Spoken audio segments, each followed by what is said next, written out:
Hello everyone, আসসালামু আলাইকুম। আজকে আমি করলা দিয়ে আলু দিয়ে শিং মাছের মাথা দিয়ে রান্না করব। আর আমার চ্যানেল নতুন হলে সাবস্ক্রাইব করে দিবেন। আজকে আমি করলা দিয়ে আলু দিয়ে শিং মাছ দিয়ে রান্না করব। করলা দিয়ে আলু মাছ শিং মাছ রান্না করতে আমার করলা, আলু, শিং মাছের মাথা নিয়েছি আমি, কাঁচামরিচ, ধনিয়া পাতা, পেঁয়াজ, হলুদ গুঁড়া, মরিচ গুঁড়া, লবণ, এগুলো দিয়ে আমি রান্না করব। কড়াই গরম হয়েছে, এখন পরিমাণ মতো তেল ছেড়ে দিব। তেল গরম হয়েছে, এখন পেঁয়াজটা ছেড়ে দিব। পেঁয়াজ আমার হয়ে এসছে, এখন পরিমাণ মতো পানি দেব। এখন হলুদের গুঁড়া, মরিচের গুঁড়া, লবণ এগুলো ছেড়ে দিলাম।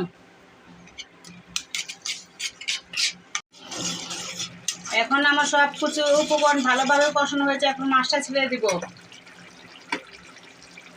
কষানো যত ভালো হবে তখন তত তরকারিটা মজা হবে, এই জন্য ভালো করে কষায় নেবেন ভালো করে। এখন মাছটা দিয়ে ভালো করে কষাবো।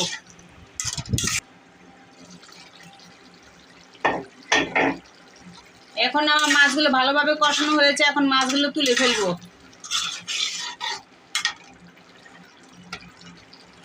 সবগুলো মাছ তুলবো।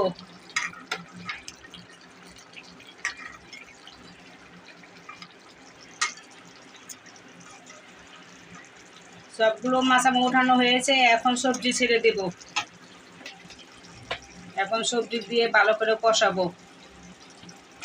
এগুলো আমাদের গাছের করলা, গাছের করলা দিয়ে আমি শিং মাছ রান্না করছি। এখন ভালোভাবে মিক্স করে ঢেকে দেব।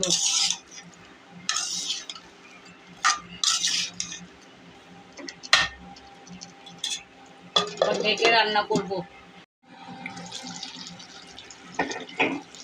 এখন কাঁচামরিচটা ছেড়ে দেব, দিয়ে একটু নাড়া দিতে হবে। এখন কিছুক্ষণের জন্য আবার ঢেকে দেব।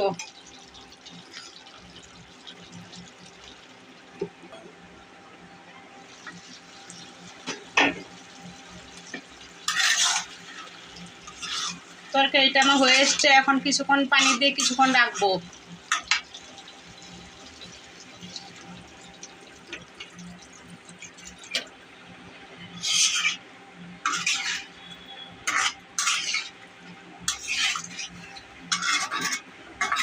এখন এভাবে কিছুক্ষণ রাখবো।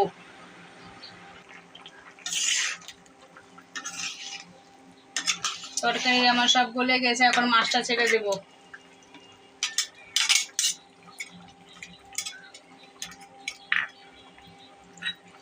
এখন উপর থেকে ধনিয়া পাতা দিয়ে দিলাম।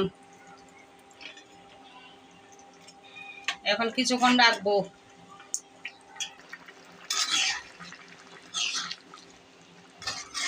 হয়ে গেছে আমার রান্নায়, এখন পরিবেশন করব। হয়ে গেছে আমার রান্না। এভাবে রান্না করে খাবেন, ভালো লাগবে। আর ভিডিওটা ভালো লাইক, কমেন্ট, শেয়ার এবং নতুন হলে সাবস্ক্রাইব করে দেন। আল্লাহ হাফেজ।